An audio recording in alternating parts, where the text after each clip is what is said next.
Hey, Faith family, I hope you guys are doing well. So glad you guys made it today. In John chapter 14, Jesus says, I am the way, the truth, and the life. On the final night of Jesus' life, the 13th chapter of John records the scene in the upper room.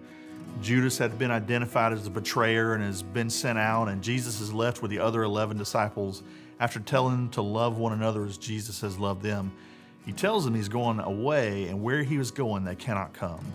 Peter wants to know why they cannot follow him, and Jesus responds by asking if they're ready to lay down their lives for him. And this is where we pick up in the account as we begin in John 14. The scene is not changed, and the chapter break that occurs here, it occurs in the very middle of Jesus' conversation with his disciples about him leaving them.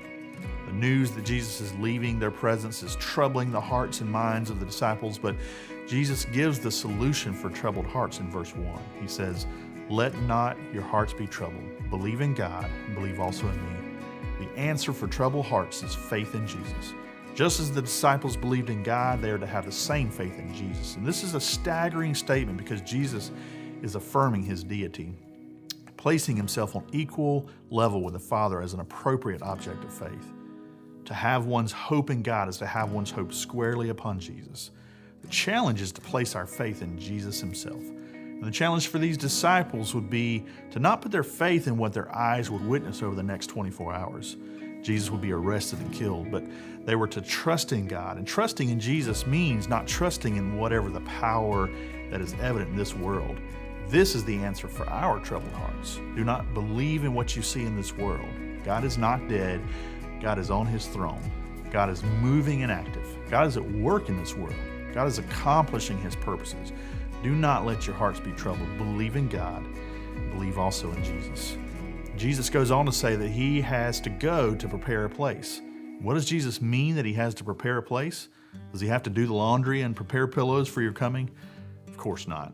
We often impose our physical desires on the grandeur of the spiritual home of God. But Jesus prepares a place for us by dying so that we could come to him. The cross and the resurrection is the act of preparation. Jesus had to die so that we can have a place in the Father's house. This is what Jesus is referring to. Jesus must go to the cross, and by doing so, he is preparing a place in the Father's house for all who believe in God and believe in him.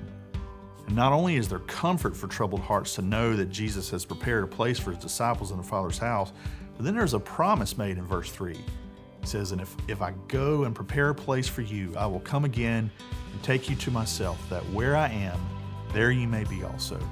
Here's the promise that we can put our faith in.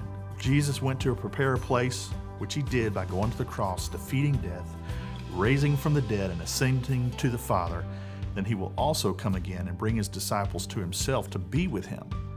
Jesus is coming back to take his followers with him, to be with him forever. But it's important to know that this is a conditional promise.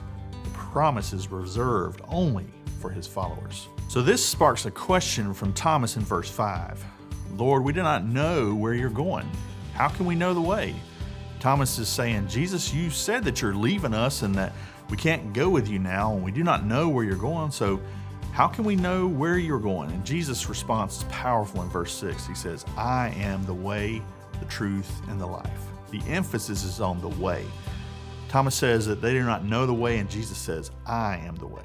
Jesus is the way to the Father because he is the truth of God and the life of God. Jesus is the truth because he embodies the supreme revelation of God.